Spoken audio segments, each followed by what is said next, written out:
আমরা ভারতকে সাহায্য করেছি। যদি আটলান্টিকের উপর থেকে কেউ আগ্রাসন করতে আসে, বাংলাদেশের প্রত্যেকটি মাদ্রাসা একটা ক্যান্টনমেন্ট হবে। সেনাবাহিনীর সাথে কাঁধে কাঁধ মিলিয়ে মাদ্রাসা ছাত্ররা দেশ রক্ষায় মাঠে নামবে। আগ্রাসী শক্তিকে বলে দিচ্ছি, আমার দেশের সবুজ লাল পতাকার দিকে যে চোখ তুলবে তার চোখ উপড়ে দেওয়া হবে। আমার বাংলার কোন 1 ইঞ্চি মাটিতে আগ্রাসনের থাবা বসালে সেই কালো হাত ভেঙে দেওয়া হবে। নাহমাদুহু ওয়া নুসাল্লি আলা রাসূলিহিল কারীম, আম্মা বাদ। হেফাজত ইসলাম বাংলাদেশ কর্তৃক আয়োজিত আজকের মহাসম্মেলনের সম্মানিত সভাপতি হাজারাত উলামায়ে কেরাম, বাংলাদেশের বিভিন্ন প্রান্ত থেকে আজকের এই মহাসম্মেলনে আগত প্রতিটি মুমিন মুসলমানকে আমার হৃদয় নিংড়ানো ভালোবাসা, শুভেচ্ছা এবং অভিনন্দন। সম্মানিত সুধী, দুটো বিষয় প্রথমেই আসে।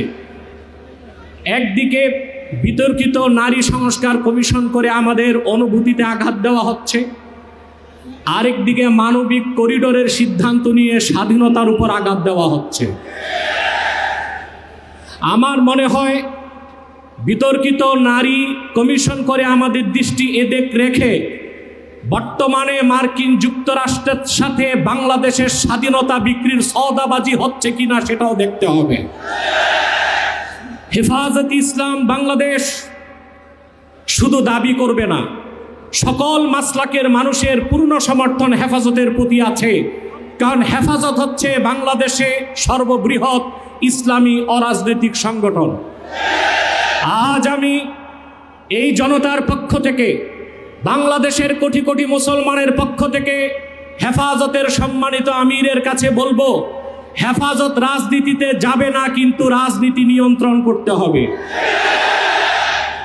53 বছরের ইতিহাস আমাদের কলঙ্কিত। আলেম ওলামা, পীর মাশায়েখ আর মাদ্রাসা ছাত্রদের পবিত্র রক্তে পা রেখে তারা ক্ষমতায় যায়, আর ক্ষমতায় যে ইসলাম ও মুসলমানকে চ্যালেঞ্জ করে। এ সুযোগ আর দেওয়া হবে না। অনতিবিলম্বে বিতর্কিত নারী কমিশনের সমস্ত প্রস্তাব বাতিল করলেই হবে না। যে নারী নামের হিজড়াগুলোই দুঃসাহস করেছে, গ্রেফতার করে তাদেরকে আইনের আওতায় আনতে হবে। আরেকটি বিষয় হচ্ছে, ডক্টর ইউনূসকে বক্তব্য পরিষ্কার করতে হবে। 16 বছর ভারতীয় আধিপত্যবাদের বিরুদ্ধে আমরা রক্ত দিয়েছি।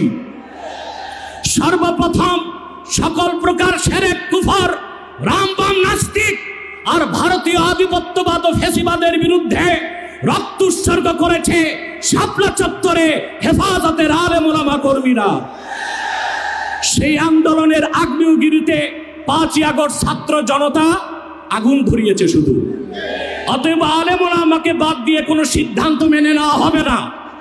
ডক্টর ইউনূস সাহেব পরিষ্কার করুন, মানবিক করিডোরের নামে বাংলাদেশকে ইন্দো প্যাসিফিক অঞ্চলে যুদ্ধের দিকে ঠেলে দিবেন না।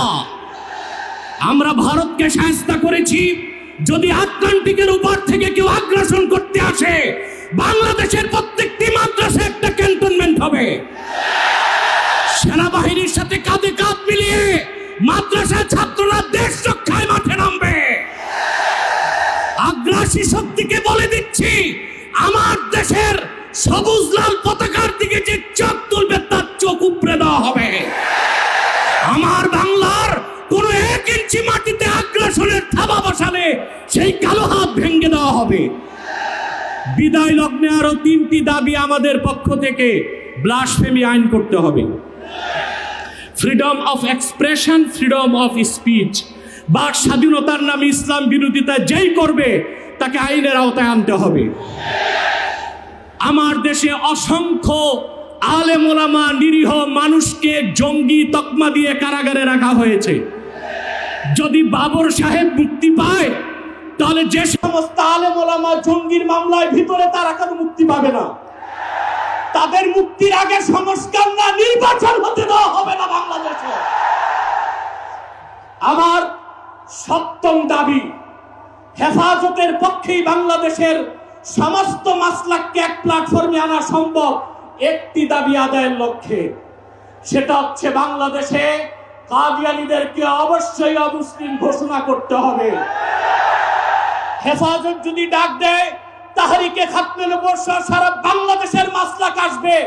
আমরা কাদিয়ানীদেরকে অমুসলিম ঘোষণার দাবি আদায়ে যদি জান ও মাল দিতে হয়, কারা কারা প্রস্তুত আছি? ওয়া আখির দাওয়ানা আনিল হামদুলিল্লাহি রাব্বিল আলামিন। ওয়াসসালামু আলাইকুম ওয়া রাহমাতুল্লাহি তাআলা ওয়া বারাকাতুহু।